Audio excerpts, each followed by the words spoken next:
So hello and welcome to another vlog. So आज मतलब सबसे पहले तो मैं आपको बोलूँगा कि happy new year to all. ठीक है, जनवरी का फर्स्ट वीक है, 3 तारीख आज हो रही है गुरविंदर, क्यों? राइट। ठीक है, तो आज हम अपनी बॉबर को लेके आ रखे हैं। तो इसको मतलब 31st को लास्ट 1 साल कंप्लीट हो गया। 2024 हमारा ये मॉडल था। ये भाई ऐसी बाइक थी कि मेरे को बहुत लोगों ने मना भी किया था और बहुत लोगों ने मेरे को ये भी कहा था कि हाँ चलो ठीक है, for the very first time if you are buying this bike then you will have a good experience. ठीक है, इन दिस सेगमेंट। ओके, तो मतलब मेरे पास में बहुत कुछ चीज़ें हैं शेयर करने को इसके बारे में जो मैंने पिछले 1 साल में ऑब्जर्व करी। इवन दो गुरविंदर शूट कर रहा है, गुरविंदर ने भी गुरविंदर ने भी ऑब्जर्व करी है। तो इसमें धीरे धीरे आपसे सब कुछ शेयर करते हैं कि कैसा हमारा ओनरशिप रिव्यू रहा, इसके प्रोज, इसके कॉन्स, एडवांटेज, डिसएडवांटेज, सब कुछ इसका हम आपसे शेयर करेंगे। ठीक है, सबसे पहले मैं थोड़ी सी आपसे इसकी मेमोरी शेयर कर देता हूँ। ये मेरी लाइफ की फर्स्ट बाइक थी। इवन मैंने इससे पहले कोई 2 व्हीलर बाय नहीं किया था। मेरे घर की ये पहली, मतलब मेरी मम्मी पापा और सिस्टर के टाइम पर मेरी ये पहली गाड़ी थी जो मैंने खुद अपनी अर्न करके मैंने ये ली। ठीक है, सेकंड चीज़ के जब मैं ये लेने गया था तो मेरे पास में 2 ऑप्शन थे। एक था हंटर का ऑप्शन और एक था इसका ऑप्शन। ठीक है, जैसे मैंने आपको बताया 2 ऑप्शन थे, एक था हंटर का ऑप्शन, एक था मेरे पास में बॉबर का ऑप्शन। सबसे पहले मैं हंटर देखने के लिए गया था, बट हंटर के अंदर मेरे को एक फ्लॉ लगा कि एक तो मुझे चाहिए थी 6 गियर की बाइक, उसमें सिर्फ 5 गियर थे। दूसरी चीज़, जैसे मेरी थोड़ी सी हाइट थोड़ी सी बड़ी है तो मेरे ऊपर वो बाइक थोड़ी सी छोटी लग रही थी। ठीक है, तो मैंने थोड़ा सा वहाँ पे मतलब मेरा माइंड डाइसी हो गया। इतने में मैं जहाँ पे उसका शोरूम था रॉयल एनफील्ड का, मैं वहीं पर रहता हूँ और वहीं पर जावा का भी शोरूम था। बाई चांस की बात थी, ऐसे ही घूमते फिरते मैं और गुरविंदर हम मतलब जावा के शोरूम चले गए थे, हमको ये दिखी वहाँ पे। ठीक है, एंड दिस इज़ समथिंग कि इसमें तो चलो मैंने अभी पिलियन सीट लगा रखी है, पिलियन सीट आती नहीं है इसमें। ठीक है, इसमें सिर्फ ये वाली सीट आती है, तो मैंने ये एक्स्ट्रा से बाहर से लगवाई थी। ठीक है, जब मैंने इसको विदाउट सीट देखा था, ये बाय कंपनी सिंगल सीट ही आती है। As this is a bobber segment, पता नहीं शायद बहुत लोगों को पता होगा बट बहुत लोगों को नहीं भी पता होगा। ट्रायम्फ की बॉबर आती है, तो ये उससे इंस्पायर होके इंडियन वर्जन के अंदर ये निकली थी। ठीक है, तो मेरे को बहुत बहुत प्यारी लगी है। फर्स्ट ग्लैंस के अंदर मेरे को ये पसंद आ गई थी। हमने इसकी टेस्ट ड्राइव ली, समझ आया अपने को, तो मतलब वी हैव डिसाइडेड कि चलो ठीक है कंसीडर करते हैं इसको। फिर हम एक आधी चीज़ हम और भी देख कर आए थे, तो हमें वो समझ नहीं आया। सबसे अच्छा इसमें एडवांटेज ये था कि एक तो इसके अंदर 6 गियर थे। ठीक है, सेकेंड चीज़ इसके अंदर ये थी कि इसमें वाइब्रेशन बिल्कुल नहीं है। मैंने बहुत रिव्यूज़ सुने हैं कि भैया इसमें वाइब्रेशन है, बट वाइब्रेशन इसमें बिल्कुल नहीं है। अगर आप तरीके से गाड़ी चला रहे हो तो ये बहुत प्यारी चलेगी। ठीक है, और तीसरी चीज़ इसके अंदर ये थी कि इसकी जो पावर है अपने सेगमेंट के अंदर 350 सीसी के सेगमेंट के अंदर सबसे ज़्यादा पावरफुल गाड़ी है ये। ऑलमोस्ट ये 28-29 bhp की पावर प्रोड्यूस करती है। मैंने मतलब ये लगा लो कि 350 के सेगमेंट के अंदर इससे प्यारा इंजन और इससे रिफाइन इंजन मैंने कोई नहीं देखा। ओह सॉरी, ओके, तो अभी आपने आवाज़ सुन ली। मैं सोच रहा था कि थोड़ा सा ग्लिम्स मैं आपको दे दूँ आवाज़ का। तो अभी के लिए फ़िलहाल इसकी हम मतलब मैं आपसे इसकी थोड़ी सी ना मेमोरीज़ को शेयर करता हूँ जो मैंने इसके साथ में एक्सपीरियंस करी हैं। फ़िलहाल तो अगर मैं वर्ड्स पे जाऊँ तो मतलब अगर मैं बोलने पे आऊँ तो मैं शायद से इस वीडियो के अंदर नहीं बता पाऊँगा कि भैया मेरी कितनी सारी मेमोरीज़ है इसके साथ में। इवन मेरी नहीं, मेरी पूरी फैमिली की, मेरे दोस्तों की बहुत अच्छी अच्छी मेमोरीज़ इसके साथ में। तो मैंने ये बाइक ली थी, मतलब मैं क्या बताऊँ, मतलब ये मैंने बाइक ली थी लॉन्ग रूट के लिए। ठीक है, जो लॉन्ग रूट के लिए लोग प्रेफर नहीं करते, बट एक वो होता है ना कि शौक़ होता है और शौक़ की कोई कीमत नहीं होती, और शौक़ इंसान से बहुत कुछ करवा देता है। तो हमने भी इस साथ में बहुत कुछ करा, बहुत सारे एक्सपेरिमेंट करे। उसके अंदर बहुत सारे एक्सपेरिमेंट ऐसे भी थे जो हम मतलब मैं ये नहीं कहूँगा कि फेल हुए, बट हाँ ओके रिपोर्ट आई उनकी। और बहुत सारे एक्सपेरिमेंट ऐसे थे जिसके अंदर मेरी एक्सपेक्टेशन से ये ऊपर गई है। ठीक है, सो इसको हमने जनवरी में लिया था और जनवरी में आते ही फेब में मेरा बर्थडे आता है 19 को, ठीक है। तो फेब के अराउंड में हम इसको फेब मार्च तक मैंने इसको तो चलाया था, दिल्ली ही चलाया था। मैंने थोड़ा सा अपना हाथ साफ़ किया, मैं इसको अपने ऑफिस लेके जाता था। मेरे ऑफिस में लोगों को इतनी पसंद थी ये कि मतलब सीरियसली, ठीक है। उसके बाद में जब थोड़ी सी ठंड कम हुई तो हमने प्लान करा हम सारे दोस्तों ने कि हम लद्दाख जाएंगे। For the very first time मैं लद्दाख गया, ठीक है। एंड मैं इसको लेके गया। यू वोंट बिलीव कि ऐसी गाड़ी भी जा सकती है वहाँ पे, ठीक है। एंड ऐसा नहीं है कि मेरे को कोई दिक्कत परेशानी आई, मेरा बहुत अच्छा एक्सपीरियंस रहा। उसके बाद में मैं इसको स्पीति भी मार के आया हूँ, ठीक है। मैं स्पीति वैली तक इसको लेके गया हूँ, जहाँ पे लोग अच्छी बाइकों को लेके जाते हैं जिसकी ग्राउंड क्लियरेंस बहुत ऊपर होती है, लोग वैसी बाइकों को लेके जाते हैं। एंड मैं इसको लेके गया, ठीक है।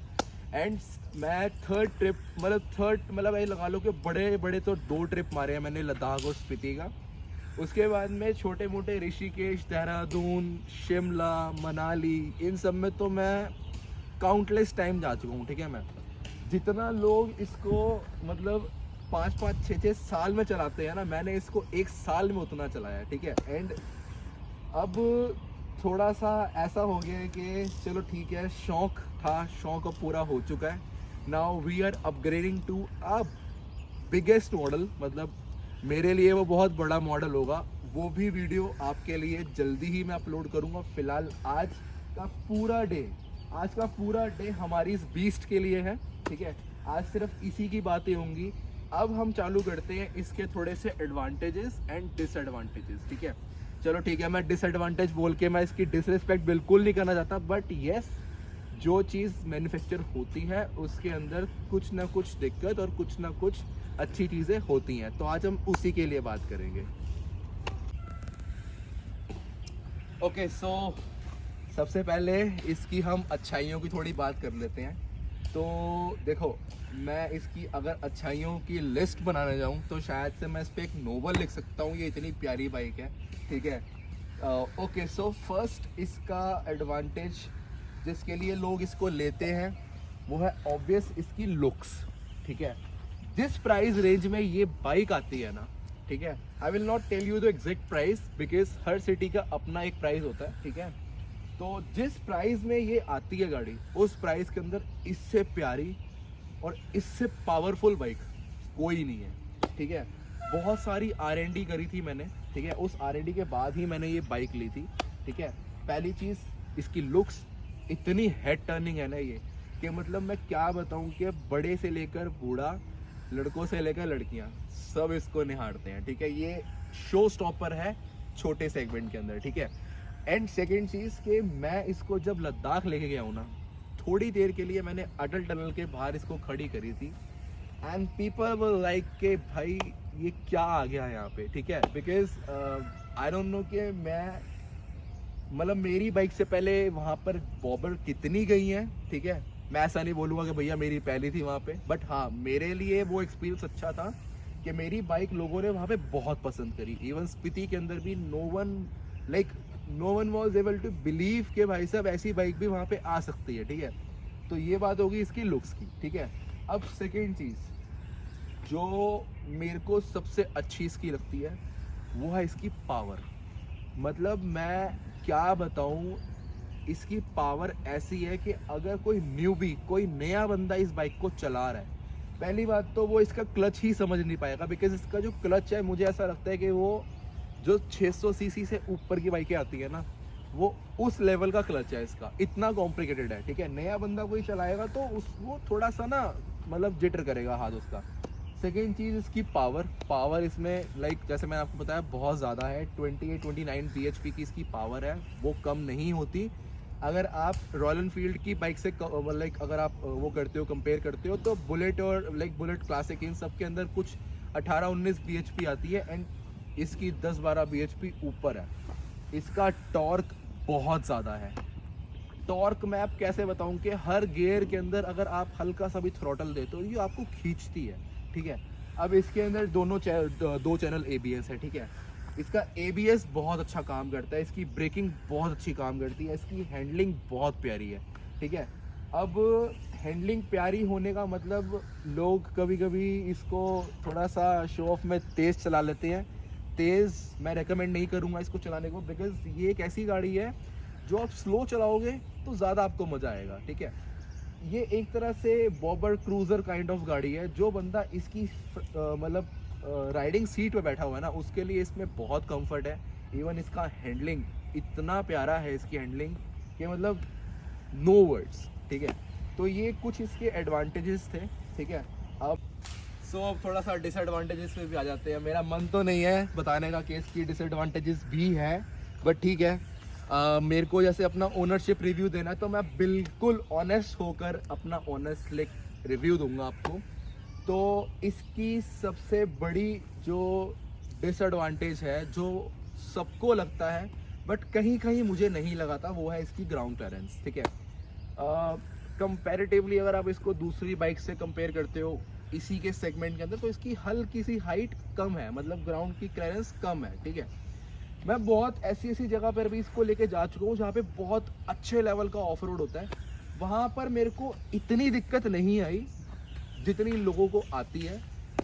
ज़मीन पे टच मेरी आज तक पूरे साल के अंदर 1 या 2 बार हुई है, वो भी दिल्ली के अंदर। उसका भी एक रीज़न है कि जब आप बम्प के ऊपर से, जो रोड के ऊपर स्पीड ब्रेकर होते हैं, उसके ऊपर से आप बाइक थोड़ी सी स्पीड में लेके जाते हो ना, और स्पीड से उसको कवर करते हो, तो वो स्पीड एक डाउन फोर्स देती है जिसकी वजह से आपकी गाड़ी उस बम्प पे लगती है। अगर आप हल्की गाड़ी लेके जाओगे, धीरे लेके जाओगे, तो वो गाड़ी आपकी बिल्कुल फील नहीं कराएगी आपको, ठीक है। तो एक इसकी है ग्राउंड क्लियरेंस जो थोड़ा बहुत इशू देती है, ठीक है। बट जैसे मैंने आपको बताया, मुझे थोड़ा बहुत इशू आया था, ज़्यादा नहीं आया, ठीक है। दूसरी डिसएडवांटेज इसका मतलब ये है कि अगर आप न्यूबी हो, अगर आप पहली बार बाइक्स में आ रहे हो, ठीक है, तो I will not recommend you to go for this bike for the very first time, because ये सिर्फ लुक्स में अच्छी है, ठीक है। इसके अंदर डिसएडवांटेज बहुत सारे हैं, बट वो चलाने वाले के ऊपर है कि वो उस चीज़ को कैसे कैरी फॉरवर्ड करता है, ठीक है। इसकी जो माइलेज है वो पावर के, अगर इसकी पावर ज़्यादा है तो इसकी जो माइलेज है वो थोड़ी सी कम है, ठीक है। कस्टमर रिव्यूज़ के हिसाब से जो मैंने सुना है कंपनी से और जो बाकी लोगों से सुना है, मेरे को सुनने में आया था कि भाई इसकी कुछ 20 से लेकर 25 की एवरेज आती है, ठीक है। और मैंने जो एवरेज निकाली है लॉन्ग रूट पे वो 30 प्लस आ जाती थी आराम से। इवन दो मैंने इसका एग्जॉस्ट का डीबी किलर निकलवा रखा है, ठीक है, वो आते ही निकलवा देता बिकॉज इसके एक तो एग्जॉस्ट बड़े प्यारे हैं, ठीक है। तो डीबी किलर की वजह से इसकी पावर निकलवाने की वजह से हल्की सी पावर और इंक्रीज हुई बिकॉज फ्री फ्लो हो गया था, ठीक है। तो हल्का सा एवरेज इसका है इशू, कंसर्न है, बट मुझे वो नहीं लगा बिकॉज 350 के सेगमेंट में जितनी पावर ये प्रोड्यूस कर रही है ना, मुझे नहीं पता कि अगर कोई और बाइक कर रही होगी विदाउट इवन ट्यूनिंग, ठीक है। तीसरी डिसएडवांटेज इसका सबसे मेजर है, जो I hate about this bike is इसकी हेडलैम्प। इसकी हेडलैम्प इतनी कमज़ोर है कि मतलब आप बिना फॉग लैम्प्स के आप इस गाड़ी को नहीं चला सकते, ठीक है। चौथा डिसएडवांटेज इसके इंडिकेटर। इसके इंडिकेटर जितने प्यारे हैं ना उतने ही डेलिकेट हैं। जैसे ये गाड़ी लंबी है ना, तो इसका जो आप जैसे इसको रास्ते में लेके चलोगे ना, तो ये कहीं ना कहीं पीछे से टकराएगी। अगर आप नहीं टकराओगे तो लोग आपसे आके टकराएंगे, ठीक है।